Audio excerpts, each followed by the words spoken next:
Well, what have I gone and done? I thought that I was missing out on winter riding, so I wanted to get a ratty like bike, and obviously also missed the Triumph. Just the feeling of owning a Triumph, everything about being Triumph orientated. I've since bought bloody t-shirts and all sorts of stuff, but I must be getting old. But anyway, I have bought myself a 2002. It's not black edition or anything like that, but it is a 2002 Bonneville. So it's a 790 360 crank Bonneville, the standard Bonneville. So it's not the T100 from back then, where the T100 had a bit of a different colour scheme, a lot more chromy, that type of thing. But and obviously the standard Bonneville come with just the speedo.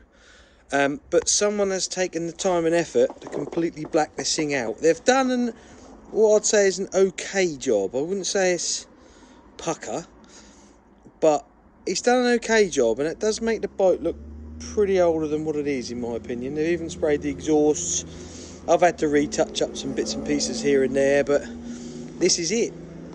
Rides well. They've sort of, like when I got it, didn't come with any indicators, so I've had to put new indicators on it.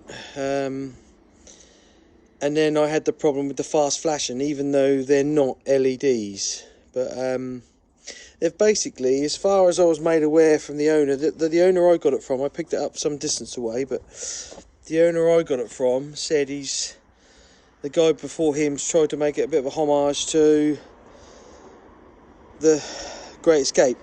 So you can see the reg, I think it's an Irish plate, but I think this number is something to do with possibly the Great Escape. I'll have to look back on it, but he's actually put on there dedicated to the 50 from Stalag Luft 111, which is Stalag Luft 3, I think, March 1944, which basically on the story was that 50 of them got slaughtered when they escaped, as obviously Hitler just doing it as a you will not do that again, and no one else should, how dare they sort of try and escape from our concentration camps. But anyway, so I guess they've sprayed the engine, they've sprayed whatever they can, shock absorbers, I should say, rear silencers. They have actually tried to smash the old parts out from inside it, the old baffles, so that's good. It sounds okay.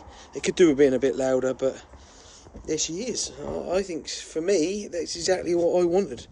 So I wanted a ratty looking bike that I didn't have to come back and polish. I just sort of wash it, give it a rinse down when I ride it, spray it up with a bit of the old, what is that old GT85, just to protect some bits and pieces while I'm riding. But there she is. So I have got myself a Bonneville again, which I'm chuffed to bits with. So whether that will be ridden more than the Rebel 1100, I don't know. I don't think the wife will be so. I mean, obviously the seat will be as comfortable, but I won't be planning on putting a sissy bar or anything. So she is going to be staying exactly as she is. I don't intend to do any more apart from fitting them indicators. But other than that, I think she looks a treat. She's a beaut. Lovely old job.